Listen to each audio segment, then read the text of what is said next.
격차는 사람과의 관계에 있어서 격차의 위쪽에 쓴 사람이나 밑에 속에 쓴 사람이나 양쪽 다 불편한 거는 사실입니다. 격차의 위에 선 사람은 그냥 얘기를 하다가 점점 눈치를 봐야 되는 거예요. 나쁜 의미의 눈치가 아니라 배려이지요. 요번에 세계 일주 갔다 온 건 얘기하지 말아야지, 거짓말을 지어내든지 아니면은 그 친구가 격차를 느끼지 않을 거로 말을 돌려야지요. 자식 얘기 나오면 돌려야지요. 친구는 이혼하고 나는 이혼 안 하고 인꼬부부로 살고 있어도 남편이나 아내 얘기는 삼가야지요. 정신건강의학과 전문의 최명기입니다. 오늘 신사임당 구독자분들을 뵙게 되어서 반갑습니다. 나이 들수록 친구 관계가 어려워지는 이유가 무엇인가요?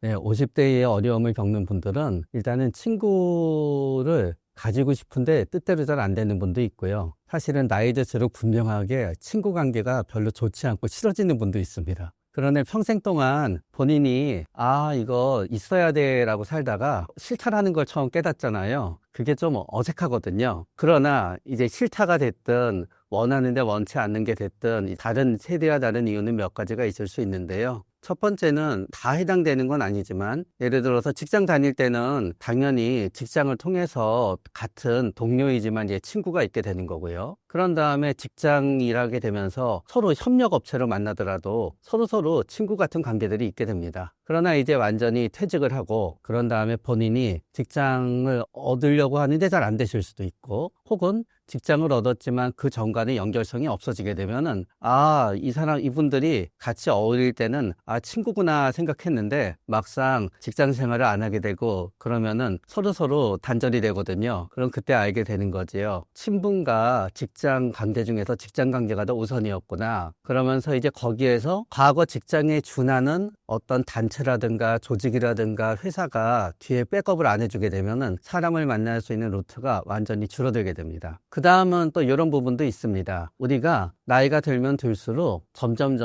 과거에서 비롯된 가치는 희석되게 돼요. 그럼 우리 친구들을 보게 되면은 어떤 과거에서 비롯된 가치가 중학교 동창, 고등학교 동창, 대학교 동창, 이제 동창이라는 거에서 비롯되지요. 그러니까 그게 10년, 20년, 30년 될수록 관계는 희석되게 됩니다. 그런 다음에 이제 다들 3명, 4명 이제 모여서 만나게 되지요. 1년에 몇 번씩. 그러다 보면은 사실은 4명쯤 있으면요, 다 친하다고 믿지만 그 중에는 내가 싫어하는 사람도 있고 저 사람이 나를 싫어하는 사람도 있습니다. 그런데 오래 시간이 지나다가 보면은 또 모두가 좋아하는 사람도 있어요. 그러다가 보면은 이제 넷이서 만나다가 그 중에 한 명이 어떤 이유로 못 나오게 되거나 이사를 가거나 이민을 가거나 하게 되잖아요. 나머지도 우르르 이제 무너지게 됩니다. 대부분. 왜냐하면은 모두가 좋아하는 한 사람이 있기 때문에 거기에서 분위기도 좋고 나름대로 이어졌는데, 그 사람이 없이 만나면은 되게 어색한 관계들이 있고, 어색한 관계를 넘어서서 평소 마음에 안 들었던 것들이 이제 고개를 갖다 쳐들게 되지요. 그러면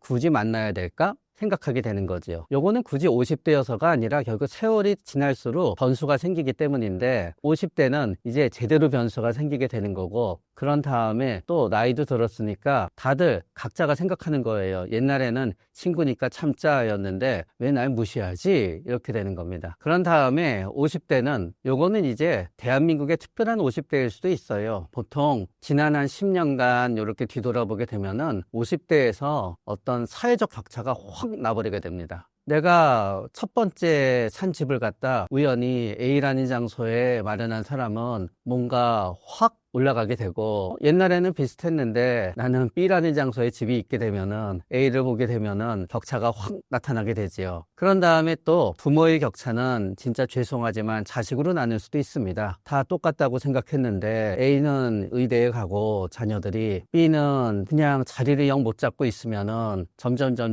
격차가 있게 되지요. 그런데 이 격차는 사람과의 관계에 있어서 격차의 위쪽에 쓴 사람이나 격차의 밑에 속에 쓴 사람이나 똑같이는 아니지만 양쪽 다 불편한 거는 사실입니다. 격차의 위에 선 사람은 그냥 얘기를 하다가 점점 눈치를 봐야 되는 거예요. 나쁜 의미의 눈치가 아니라 배려이지요. 아, 요번에 세계 일주 갔다 온 건 얘기하지 말아야지. 그러면 너 1년 동안 뭐 했니? 하면은 뭔가 거짓말을 지어내든지 아니면은 그 친구가 격차를 느끼지 않을 거로 말을 돌려야지요. 자식 얘기 나오면 돌려야지요. 친구는 이혼하고 나는 이혼 안 하고 인고 부부로 살고 있어도 남편이나 아내 얘기는 삼가야지요. 다 그런데 이혼이 됐든 자녀의 진로가 됐든 갑자기 집을 어디 사서 자산 가치가 올라가든 다 일어나게 되는 거예요. 그런 다음에 내가 친구한테 부러움을 느끼게 되는 분들도 마찬가지입니다. 저 친구가 조금만 실수로 얘기를 꺼내게 되면은 아, 이런 얘기를 왜 나한테 하는 거지? 하게 되다가 보니 이 격차가 이제 또 벌어지게 되지요. 그러면서 어떤 분은 굉장히 사교적인 분들은 친구를 사귀고 싶은데 사귈 곳이 없기 때문에 가까운 곳에서 사람을 만나거나 취미가 같은 분을 뭐 온라인에서 만나거나 하는데 그러다가 만족스럽지 않으면은 아, 옛날 친구들은 참 좋았는데 생각하게 되는 거고요. 원래 친구 관계를 별로 좋아하지 않았는데 그래도 조금 끌려다니던 분들은 싹 다 정리가 되고 나니까 50대부터 세상이 이렇게 편할 수가. 처음에는 친구가 줄어드니까 왠지 불안했는데 야, 세상에 나한테 이런 편안한 삶이 있었구나 하면서 나는 친구 관계가 힘든 게 아니라 친구 관계를 싫어하는 거였어 라고 뒤늦게 깨닫게 되지요. 고등학교 때부터 이렇게 독고다이로 살 걸 하면서. 우울증이 친구 관계에 미치는 영향과 특징은 무엇인가요? 네, 우울증이 친구 관계에 미치는 영향은 압도적인데요. 왜냐하면은 나한테 친한 친구 넷 모임이 있었어요. 우리는 모이기만 하면은 깔깔대고 술 먹고 그런 다음에 넷은 좀 고민이 있더라도 아우 술 먹고 잊어먹어 이래 그렇게 되는 거예요. 그런데 우울증에 걸리게 되면은 그냥 인생 살아온 중에 힘든 거는 다 생각나고 고민거리밖에 생각이 안 나요. 그러면 난 좀 얘기하고 누가 들어줬으면 하면 나머지 친구들은 술 먹어 잊어먹어 그렇게 되면은 아 나에겐 진정한 친구가 없어 공감해주는 친구가 없어 그렇게 되지요. 우울증에 걸리게 되면은요, 재미가 없어요. 그런데 친구들은 다 뭐가 재미있다, 뭐가 재미있다 웃고 있으면은 세상에 뭐가 저렇게 재미있나 생각이 들어요. 우울증이 아닐 때는 이렇게 서로 하다가 보면 건드리는 얘기도 있잖아요. 우리의 뇌에서는 누가나 건드리면 확 기분 나빠지는 부위가 있고 그거를 나름대로 정리시켜주는 부위가 있다고 도식적으로 한번 정리해 보는 거예요. 전두엽은 열심히 합리적으로 정리시켜 주려고 애써요. 일부러 하는 얘기는 아닐 거야. 좋은 쪽으로 생각해봐. 의도적이 아니더라도 이렇게 자동으로 뭔가 제어시켜 주려고 그래요. 편도 흥분하기 시작해요. 또 그런 다음에 인슐라자이러스라는 데가 있는데 혐오를 감당해요. 원래 인간이 타인을 혐오할 때 흥분되는 뇌 부위는요. 썩은 음식 입에 뱉을 때 이게 뭐지? 하는 거랑 사실은 비슷해요. 뇌 부위가. 그러다가 보니까 우울증에 걸리게 되잖아요. 감정과 관계된 부위는 점점 올라오고 그런 다음에 전두엽에서 제어는 안 돼요. 그러다 보니 평소에는 친구가 약간 비꼬는 얘기해도 참았는데 이제 우울증 걸리게 되면 한마디 하게 되지요. 뭔 얘기니? 그럼 그 친구도 평소에 나라고 생각하고 웃어 넘기려고 그러지요. 그러면 나도 얘기하게 되지요. 너 또 그렇게 넘어가는 거야? 너 내가 만만해 보이냐? 이러면서 싸우게 되지요, 이제. 그리고 어떤 분은 우울증에 걸리게 되면은요. 사람들이 많은 곳에 가면은 긴장돼요. 친구 넷이 긴장되는 게 아니라 우글우글 시끄러운 음식점에서 친구를 만나게 되잖아요. 그 우글우글하는 소리 자체가 가슴도 두근거리게 하고 몸도 긴장되게 하고 불안하게 만들지요. 그리고 원래 굉장히 내향적인 분들은 사람들 친구 넷이랑만 같이 있어도 긴장이 돼요. 우울증에 걸리게 되면. 그래서 우울증에 걸리게 되면 어색하게 되지요. 그리고 우울증에 걸리게 되잖아요. 약속도 많이 어기게 돼요. 우울증 걸리게 되면 사람마다 컨디션이 좋은 시간과 컨디션이 나쁜 시간이 있게 돼요. 어떤 분은 한 오후 한 4시부터 약간 눈빛이 살아나서 7시쯤 되면은 이제 좀 내가 되고 9시쯤 되면은 거의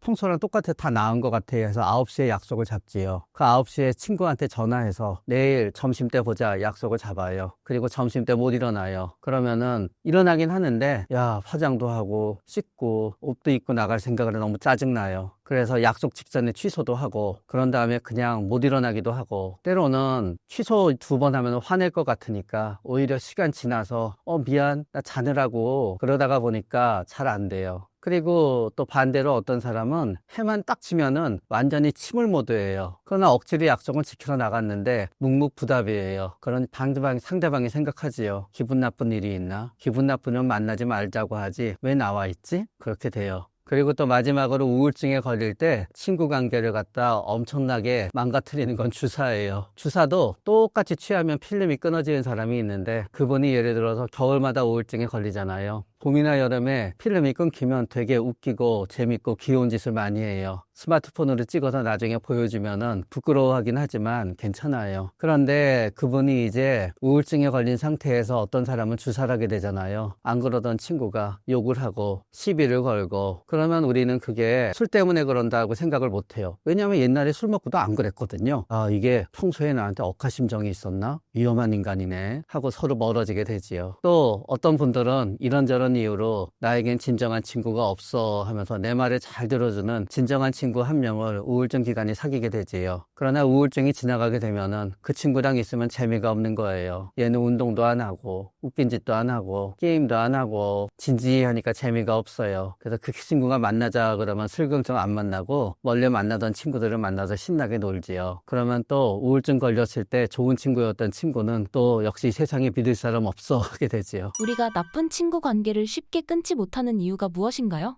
첫 번째는 두려움이에요. 우리는 두려움하게 되면은 드라마에 나오듯이 막 4명이서 애 이렇게 데리고 다니면서 친구야 하면서 나쁜 짓 시키고 그런 거 생각하잖아요. 그런 게 아니라 친구들 사이에서도 되게 왁하고 화 잘 내는 애들이 있어요. 그럼 우리 알게 모르게 그 친구 눈치 봐요. 걔가 싫은 얘기는 안 하게 되고, 그리고 걔가 만나자 그래서 안 만난다 그러면은 또 걔가 얼마나 즐기게 굴까 생각하게 되면은 에이 만나주고 말지. 그래서 첫 번째는 두려움이 있으니까 걔를 만나더라도 별로 재미는 없는데 두려움 때문에 계속 만나게 되는 경우가 있지요. 그러나 사실 두려움 때문에 관계를 끊지 못하는 경우는 같은 친구보다는 연인인 관계에서 더 많아요. 우리가 사람들은 그래요. 왜 저렇게 무섭고 나쁜 사람인데 빨리 달아나고 신고하고 헤어지지 왜 저렇게 못하지 하잖아요. 그러나 무서워지잖아요. 그러면은 보복이 무서워서 끌려가게 돼요. 우리 인간은 전부 다. 각자는 다 안 그럴 것 같지만요. 진짜 그런 무서운 나쁜 인간한테 휘말리게 되면 빠져나오기가 쉽지 않아요. 왜냐하면은 그 인간이 내가 그 인간의 의지를 거부했을 때 당하게 되는 거는 당장이거든요.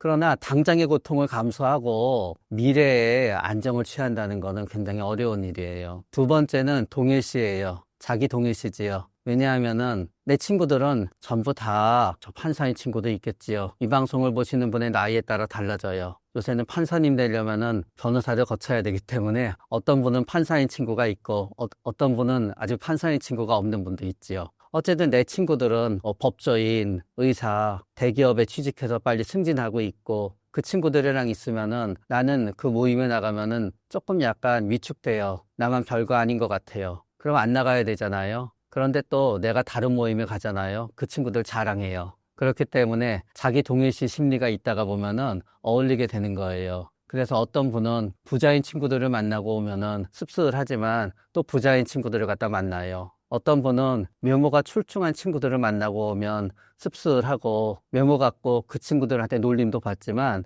또 그 친구들을 만나서 있으면은 나도 왠지 뭔가 괜찮아지는 것 같아요. 이렇게 자기 동일시에 해당되는 마음이 있게 되면은 나의 어떤 컴플렉스가 해결되지 않는 한 컴플렉스를 보상해 줄 수 있는 친구를 갖다 안 만날 수가 없게 돼요. 약간 못됐더라도. 그 다음에 이제 해당되게 되는 거는 재미예요. 재미. 예를 들어서 나는 테니스 치는 거 좋아해요. 내 주위에 같이 테니스 칠 사람은 A밖에 없어요. 그럼 어쩌겠어요. 테니스를 좋아하니 사람은 싫어도 A를 만나야지요. 그런데 이게 아니더라도 나는 되게 그 사람이랑 그 친구랑 있으면은 있는 순간은 맨날 짜릿짜릿하고 되게 재밌어요. 말도 재밌게 하고, 그리고 나서 얘기 들으면은 재밌는 일도 많고, 그런 다음에 그 친구랑 있으면은 안 해보던 것도 하게 되고 번지점프도 하게 돼요. 그러나 그 친구랑 있으면은 맨날 하다가 보면 나만 돈 쓰고 있어요. 그리고 하다가 보면 놀림 받고 있어요. 그러면은 딴 친구랑 놀아야 될 것 같잖아요. 딴 친구랑 놀면 재미가 없어요. 또 그 친구를 찾게 돼요. 마지막은 이제 외로움이지요. 외로움. 우리는 진짜 외로워지게 되면은 예를 들어서 새벽 2시에 너무너무 외로워서 죽을 것 같다. 그러면은